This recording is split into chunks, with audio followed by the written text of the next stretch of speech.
reports of the Syrian army stormed Jobar and captured a storehouse of chemical weapons in the areas where the terrorists used poisonous gas.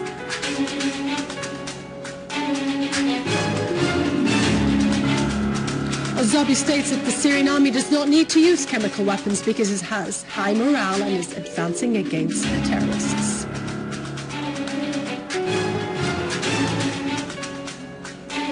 Al-Zabi continues to say that the terrorist gangs use chemical weapons. Such weapons could never reach them without the knowledge and involvement of their supporters.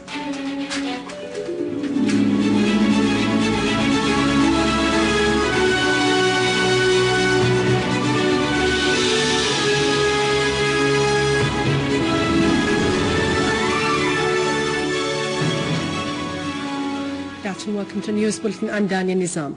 The Minister of Information, Amran al-Zabi, renewed the assertion that Syria had never used any chemical weapons in the Ghouta of Damascus or anywhere else, and that it would never do so. He pointed out that there is evidence that the terrorist gangs use such weapons. This appeared through satellite films and other evidence on the ground. The victims of such weapons are witnesses on the terrorist gangs that use chemical weapons. And in an interview with Al Mayadeen TV channel, Mr. Amran al-Zabi asserted that Syria and its friends have proof that show definitely that the missiles were fired by the terrorist gangs on civilian citizens. These gangs, therefore, are completely responsible for the implications of such crimes. Mr. al-Zabi asserted that such weapons could not reach the terrorists without the knowledge and involvement of the states supporting the terrorist gangs.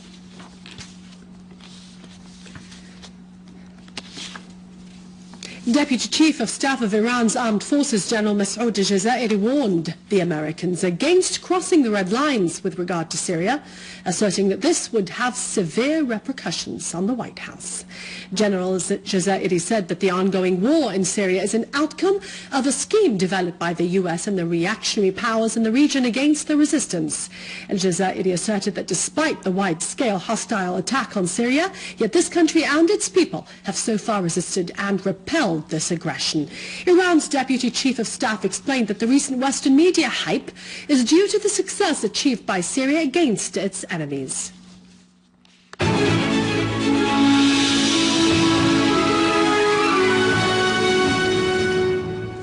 An official source said that a number of Syrian soldiers suffered asphyxia when they entered Jobar in the Damascus countryside as a result of the use of chemical weapons by the terrorist gangs. The source added that the Syrian Arab army entered the area after violent clashes with the terrorists.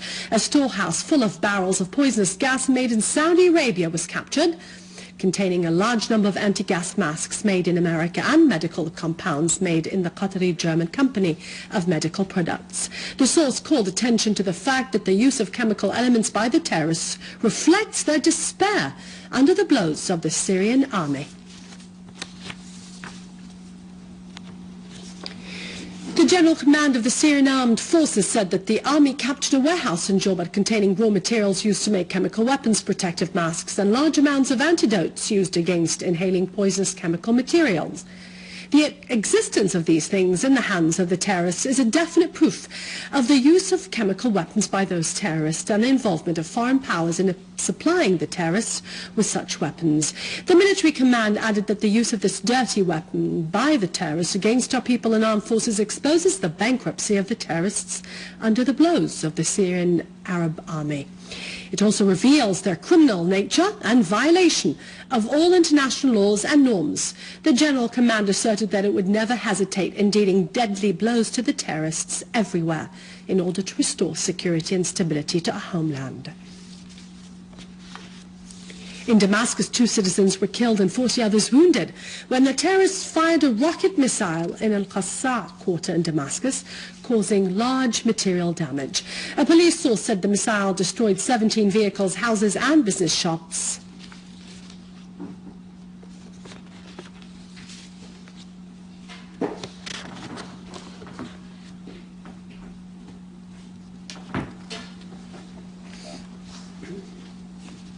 An official source said that the weapons and ammunition which were seized in a car yesterday evening in the area of El Rayyan on the road of Homs Palmyra belongs to the so-called Tawheed Brigade, and they included rockets, heavy and medium machine guns, automatic rifles, rocket-propelled grenades, and Saudi and Libyan-made pharmaceuticals. The source added that the seized weapons included 5 rockets of the type B-21, 5 homemade rockets, 136 automatic rifles, 13 heavy machine guns, 5 PKC machine guns, in addition to 400 kilograms of severe burning explosives and large amounts of DDT and TNT.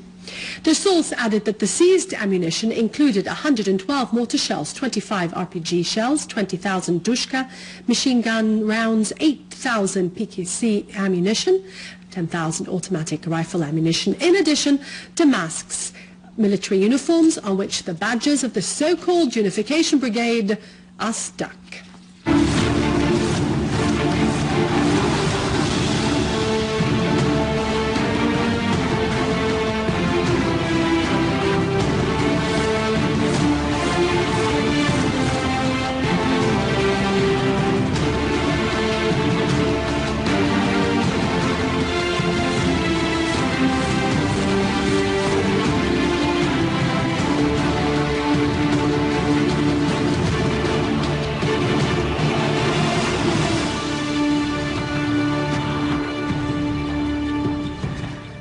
Russian political analyst Murad Musin affirmed that the armed terrorist groups in Syria are the party which used chemical weapons against the Syrian Arab army in several Syrian areas. Interviewed by Russia Voice Radio, Musin said that he documented the use of chemical weapons by the armed terrorist groups in several suburbs during a tour in the suburbs of Damascus. Regarding the recent allegations about the Syrian Arab army's use of the chemical weapons in Damascus countryside, Musin affirmed that there is no doubt that this incident was fabricated by the armed groups to coincide with the visit of the UN inspectors to Syria. He added that these allegations were fabricated because of the heavy losses inflicted upon terrorists and in a desperate attempt to raise their morale. In the same context, a Russian diplomatic source stressed that the armed terrorist groups were the party which launched a missile loaded with toxic gases, referring that the Russian permanent representative to the UN, Vitaly Churkin, presented images taken by the Russian satellites showing that the rocket was launched from an area controlled by the armed terrorist groups in eastern Ghouta. The Turkish Oda TV website published an article by the writer Nihat Kaç asserting that the chemical weapons possessed by the so-called Jabhat al-Nusra, which belongs to the terrorist organization of Al-Qaeda, will create big problems in the foreign policy of Turkey. The writer pointed out that Erdogan and his foreign minister Oglu will pay the price for this crime. The writer pointed out that Erdogan aspired to establish a new Ottoman state through killing Muslims and supporting the extremist terrorists with weapons. The Austrian paper Der Standard asserted that hundreds of detainees from the terrorist organization of Al-Qaeda have escaped in the last few months from Iraqi, Pakistani, Libyan and Saudi jails to fight with the terrorist Jabhat al-Nusra in Syria. The paper asserted that the circumstances of this large escape remain suspicious. There are indications that some regional intelligence forces were involved in this event. The paper said that the escaping terrorists went to Syria to join hundreds of European and Chechnyan terrorists. The extremist jihadi current in Jordan announced the death of 20 Europeans and Americans of its elements during their participation in the fighting in Syria. A prominent leader in this current asserted that nearly 100 members of Jabhat al-Nusra were recently killed in Syria. This current admitted that the number of its members fighting in Syria exceeded 1,200 of them in Aleppo. Iraq and India renewed their stance in rejecting any interference in Syria's affairs. In a joint statement after talks between Iraqi Prime Minister Nouri al-Maliki and his Indian counterpart Manmohan Singh in New Delhi, both sides expressed their country's rejection of any foreign military interference in Syria, calling for an end to the violence and to resolve the crisis in Syria peacefully. Both sides condemned terrorism and extremism, which threaten societies without distinction of color, race or belief, calling the international community to fight terrorism firmly.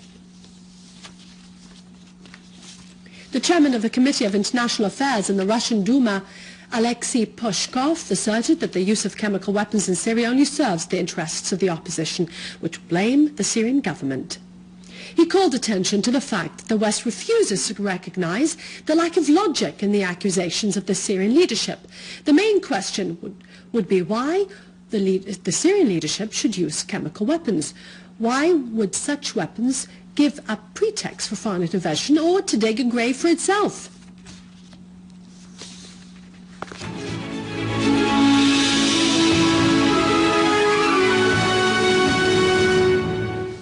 In Idlib, in cooperation with the two organizations of the International Council for Preserving the Archaeological Sites and the International Center for Studying the Best Means to Preserve and Renovate the Cultural Properties, held a workshop via the internet with the participation of 100 trainees.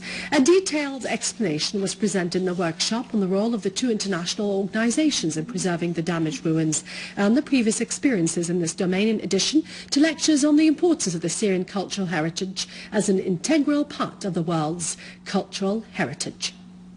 Governor of Idlib, Safwan Abu Saad, said that the archaeological and historical sites in Idlib were subject to vandalism and attacks by the armed terrorist groups with support of those who wish to destroy Syria's history and civilization.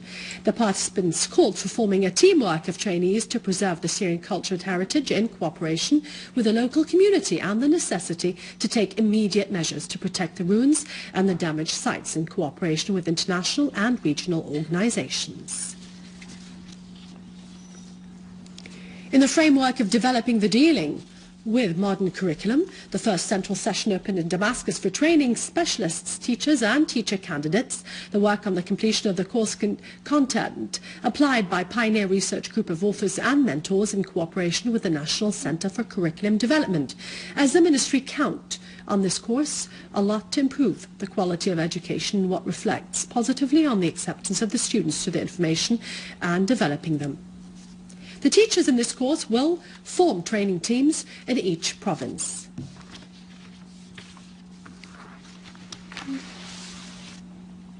With this, we end our news for today. Thank you for watching. As for more details about Syria and the region, you can view this bulletin again on syriaonline.sy. God bless you, and as always, long live Syria. Over to our economic news after the break.